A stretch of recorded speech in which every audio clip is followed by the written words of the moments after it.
The elevator ride down to the lower levels of the building felt like it stretched on for ages. Amara tried to distract herself from the thought of Kelvin waiting for her at the end of this journey, but she couldn't shake the image of his self-satisfied smirk. Her thoughts were interrupted as the doors opened to a stark, brightly lit hallway. A small group of officers waited for her, their expressions solemn as they guided her to a small conference room. The room was sterile, almost clinical in its silence, with a single table in the center and chairs surrounding it. A recording device sat on the table, ready for her statement. The officer from earlier spoke first. "Ms. Nkem, we need to ask you a few questions regarding the breach and the reports we've received. There's no rush, but we do need to be thorough." Amara took a seat, the weight of the moment settling on her shoulders. She had nothing to hide, nothing to fear, but that didn't make it easier. She took a slow breath and began. The hours stretched on as Amara answered their questions. Each one felt like another barrier being removed, another truth laid bare. She spoke about Kelvin's manipulations, the way he'd used her for his own gain, the evidence she had reported months ago, the moments she had felt trapped, and the kiss, the strange, impulsive moment that had shifted everything. By the time she finished, the tension in her body had eased, but the weight of what lay ahead remained. She could feel the storm brewing just outside the room. Ethan, as promised, had stayed with her through the entire process, but now he was standing by the door, speaking to one of the officers. His words were soft, but there was a sense of finality in his tone. The cybercrime unit had taken charge of the investigation. The legal team had already been informed. They were preparing to speak to the media, to take control of the narrative before it could spiral any further. Amara had said all she needed to say. Now, the only thing left was to wait for the truth to unfold. The door opened, and Ms. Rao stepped inside, her expression as calm and controlled as ever. "Amara," she said gently, "we've managed to isolate the breach. It's going to take time, but we've contained it. As for Kelvin, well, the team is handling it." "Thank you," Amara whispered, her heart pounding again. There was so much left unsaid, so much still in the air. But for now, this was enough. She was safe, and she had the truth on her side. Ethan met her eyes as she stepped out of the conference room. "We'll get through this," he said, his voice steady. "It's just the beginning, but you've already proven you can face it head on." Amara nodded, feeling something shift inside her. She wasn't the scared woman who had kissed a stranger for help anymore. She wasn't the woman who had let Kelvin control her. She was someone else now, someone who had learned to stand tall in the face of fear. The storm was far from over. The building, though a towering fortress of steel and glass, couldn't shield them from the weight of what was happening. Amara felt it like a quiet pressure inside her chest, this uneasy, suffocating knowledge that everything was changing, and fast. Her fingers drummed nervously on the edge of the desk in front of her, the hum of computers and the quiet murmur of voices from the team around her doing little to ease her anxiety. It had been hours since the meeting with the officers, since her statement had been recorded, since her truth had been laid bare. But the quiet after that stormy confrontation only made her feel more exposed.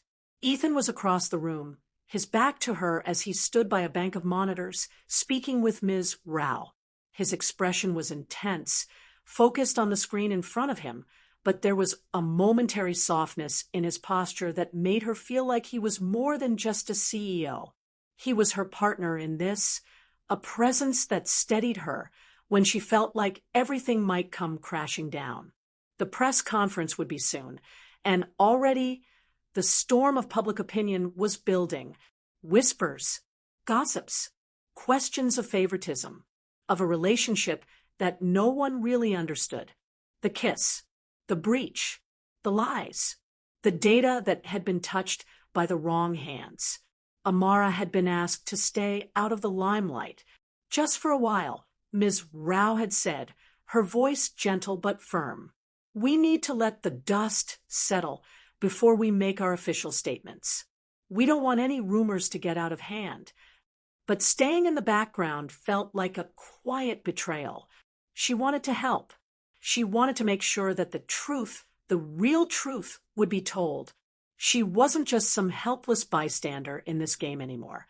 This was her life, her story, and she had every right to stand beside Ethan, her team, and everyone else who believed in what was right. Amara, Tara said suddenly, breaking her train of thought. You've got a minute. Ms. Rao wants to see you. It's about Kelvin. Amara blinked, her thoughts snapping back into focus. Kelvin, she echoed, her stomach flipping at the mere mention of his name. Tara nodded. Yeah, the whole thing with the photos. It's bigger than we thought. You're going to want to hear this. The words hit Amara like a cold gust of wind, and she rose from her chair quickly.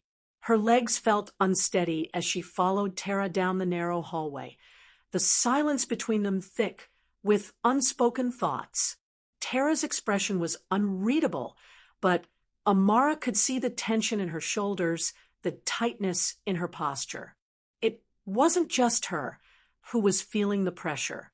The whole building was. When they reached the office, Ms. Rao was seated behind a sleek glass desk, her hands folded neatly in front of her. She glanced up when they entered, her expression as calm as ever. But her eyes held something deeper, a flicker of concern that Amara had only seen in moments of great uncertainty. Amara, thank you for coming, Ms. Rao said, her voice cool but kind. Please take a seat. Amara sat down, her stomach still uneasy. What's going on with Kelvin? She asked, the words coming out more firmly than she felt. Is he going to try something again? Ms. Rao's fingers drummed lightly on the surface of the desk as she leaned forward. It's not just him anymore, she began, her gaze locking with Amara's. We've been going through the footage from the building's security cameras. We found something. Amara's heart skipped a beat. What did you find? The photos you've seen. They've spread far and wide, yes. But there's more to it. Ms. Rao hesitated, as if weighing her next words. It appears that someone planted a series of fake accounts inside Skyline Systems, accounts that were never authorized, never registered. They were set up by someone with access to internal systems. They were intended as distractions, ways to make things look more chaotic than they were. Amara's breath caught in her throat. Wait, she said, are you saying someone within the company is working with Kelvin? Someone set all this up. Ms. Rao nodded slowly. That's exactly what we're saying. And the trail leads us back to one person, someone who had the right credentials to make things look legitimate. Amara's mind raced. Her pulse quickened, and for a moment, she couldn't breathe. It was me, she said softly, the realization hitting her like a wave. Tara's eyes widened in shock, and she turned to Ms. Rao. What do you mean? Ms. Rao nodded again. The accounts that were created with your initials, Ancom Create Test, were all set up by you months ago, but they were never deleted, and someone, Kelvin, most likely, has used them to cover their tracks. He's been manipulating data to make the attack look like something it wasn't. The breach, the photos, everything, he's been orchestrating it from the inside. Amara felt the blood drain from her face. She hadn't deleted those test accounts. She hadn't even thought to. They were just placeholders, forgotten as she moved on to new projects. But now they were the key to everything. Amara, Tara said softly, placing a hand on her shoulder. This isn't your fault. You didn't do this. But Amara wasn't so sure. She had made the mistake. She had been too careless. She had trusted too easily. Ms. Rao's voice broke through her thoughts. You did nothing wrong. But we need to fix this before it gets worse. We have to be transparent with everyone. The only way we can move forward is if we own our mistakes and take control of the narrative. Amara nodded slowly. What do we do now? Ms. Rao met her gaze. Now, we get ahead of this. We need to tell the board, the press, and most importantly, we need to secure the company's integrity. This is just the beginning. Amara, the worst is yet to come. Back in the main room, the atmosphere had shifted. There was a quiet tension in the air, like the calm before a storm. The team had gathered, awaiting the next steps. Ethan stood at the front, his expression unreadable, but his presence commanding. Amara's heart skipped when he noticed her entering the room. His eyes softened for a brief moment, a flicker of reassurance that only she noticed. He was holding the weight of everything, but he didn't show it.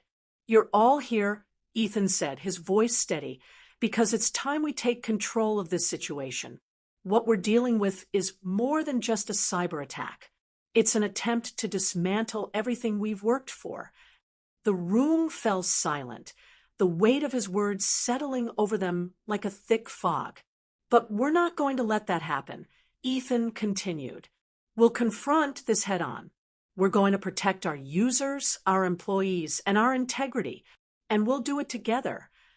Amara felt a strange sense of calm in the room, despite the chaos. She wasn't alone in this anymore. No one was. Amara, Ethan said, turning his gaze to her, I need you to lead the communication effort. You've been the voice of this company. We need you now more than ever. Her heart pounded in her chest. This was it, the moment where everything she had been through, the kiss, the betrayal, the fear, would be turned into something bigger. She had to be the voice of truth, the voice of strength. She nodded, feeling a surge of determination rise within her. We'll make it through this, she said, more to herself than to anyone else. Together.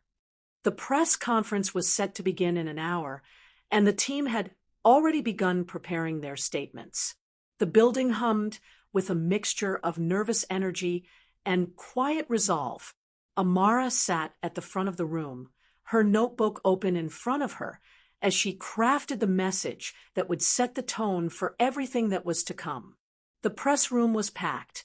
Cameras flashed like fireflies, their lenses focusing on the front row where Ethan stood, calm and collected, his presence magnetic. Beside him, Amara sat straight, her hands resting on the table, her heart still pounding in her chest. She had spent the last few hours preparing herself for this moment, but now, as the bright lights bore down on them, it felt surreal. The room buzzed with whispers, reporters shifting in their seats, eager for answers. The name Ethan Cole had already begun to stir the public's curiosity. Now, Amara was about to step into the spotlight, and with her, the truth, the whole truth. No more fear, no more running. Ethan glanced at her, his eyes reassuring. He knew this wasn't just about data breaches or cyber attacks. It was about something much more personal, about standing tall when the world tried to knock you down. We're ready, Ms. Rao said, stepping to the side as the microphone was placed in front of Amara. She took a slow, steadying breath. She wasn't the same woman she had been a few days ago. She wasn't the woman who had kissed a stranger in the rain out of fear. She was the woman who had survived betrayal, who had risen from the ashes of her past mistakes, and now stood in front of the world. She was ready to take ownership of her story. The room quieted as the first question came. Mr. Cole, a reporter shouted from the back, can you confirm the rumors that you were involved with an employee at Skyline, and that the kiss scene in the viral photos was more than just a random act? Ethan's gaze remained steady. He looked at Amara, his expression unreadable, but in his eyes, there was something that anchored her. She was not just the story. She was part of a bigger picture. He spoke first, his voice calm and measured. I want to make something clear. The photos you've seen, the rumors circulating, those are distractions. They are not the point of this conversation. What matters is the integrity of this company, the trust of our employees, and the responsibility we have toward our users. What matters is how we handle the truth. A murmur ran through the crowd. Another reporter raised their hand. And what is the truth, then? Amara felt all eyes turned toward her. It was her moment. She could feel the weight of it in her bones, but there was no more doubt, no more fear. She stood slowly, her fingers gripping the edge of the table for support. The camera flashes blurred as she faced the crowd, the sound of her heartbeat the only thing she could clearly hear. She wasn't just speaking to the reporters anymore. She was speaking to herself, to Kelvin, to her past, to her future. The truth, she began, her voice steady, is that I am not ashamed of what happened. What you saw in those photos was a moment where I asked for help, a moment where I took a step towards standing up for myself. She paused, meeting each reporter's gaze with unwavering clarity. I didn't just kiss a stranger. I kissed a man who gave me a chance to breathe. A man who, like everyone in this room, is working to make things right. Her words hung in the air like a heavy curtain. She could feel Ethan's steady presence beside her, his silent support as an anchor. She was no longer just an employee of Skyline. She was the voice of truth, the face of integrity. Let me be clear, she continued. I made mistakes. I trusted someone who didn't deserve it, but I'm owning my mistakes. And this company, she gestured to the room, to the people in the building who had stood by her, is committed to moving forward with honesty and responsibility. We will not let the noise distract us from the work that truly matters. The room was silent for a moment. It was the kind of silence that filled up with everything unsaid. A reporter spoke up. But what about the breach? The insider access? Amara didn't flinch. The breach was an act of sabotage. Someone within the company manipulated data, exploited old test accounts to cause chaos. I made those accounts months ago, but I forgot to delete them. That was my mistake. But I reported what I found. I was the one who spoke up. And now we are taking every measure to ensure that something like this never happens again. There was a pause before another reporter spoke, their voice cutting through the tension in the room. And what about Kelvin? Is he involved? Amara's throat tightened, but she kept her voice even. Yes, Kelvin is the person behind this. He manipulated the system to cover his tracks, but he will not control this story. We are handling the truth now. A ripple of shock passed through the room. The murmurs grew louder. Amara felt a small, almost imperceptible smile tug at the corners of her lips. This was it. She was taking control of her narrative, her life. Ethan's voice cut through the growing noise. We are not here to make excuses. We are here to take responsibility. We will hold ourselves accountable and ensure that everything is handled with transparency and care. We've already begun an internal investigation to uncover every detail. We will protect our users, and we will protect the people who trust us. The reporters were quiet now, their questions falling away as they processed what they had just heard. Amara stepped back, her eyes locking with Ethan's. He gave her the smallest of nods, acknowledging her strength, her resolve. This was a battle won, but the war was far from over. The press conference ended shortly after, and the team filed back into the main room, the tension in the air finally starting to dissipate. Amara felt the weight of the moment lift, but she knew it was far from over. The aftermath of the attack, the ongoing investigation, the damage to their reputation, it would take time to heal. But they had taken the first step. They had faced the truth together. Ms. Rao came over to her, her face unreadable. You did well, Amara, she said quietly. You stood tall. Amara nodded, her throat tight with emotion. She wanted to speak, to thank Ms. Rao, to tell her how much it meant to have her support. But the words wouldn't come. She had said all she needed to, Tara came up beside her, a grin on her face. You were amazing, you know that? A real hero. And you still have time to eat donuts, she added, holding out a box with a wink. Amara laughed softly, the weight on her chest finally easing. I think I'm done with heroism for today. But I'll take a donut. Sam appeared, his hands in his pockets, the familiar smirk on his face. Extra, right? Extra, Amara agreed, her voice light for the first time in what felt like forever. Ethan stepped into the room, then, his presence still commanding despite the casual atmosphere. How are we feeling? He asked, his gaze lingering on Amara, as if asking her how she was feeling. Like I just ran a marathon, Amara said, a tired but genuine smile on her face. But better. Ethan nodded, a faint smile tugging at his lips. We'll rest for now, but we still have a long road ahead of us. Amara looked around at her team, her friends, her allies. They had all survived the storm. Together. We'll get through it, she said, more to herself than to anyone else. We'll get through it together. And just like that, everything felt possible again. The last chapter wasn't the end. It was just the beginning of a new story, one of strength, truth, and resilience. Together, they would write it. Do you think Amara and Ethan would end up being together? What do you think? Let me know in the comments, and don't forget to subscribe for more stories.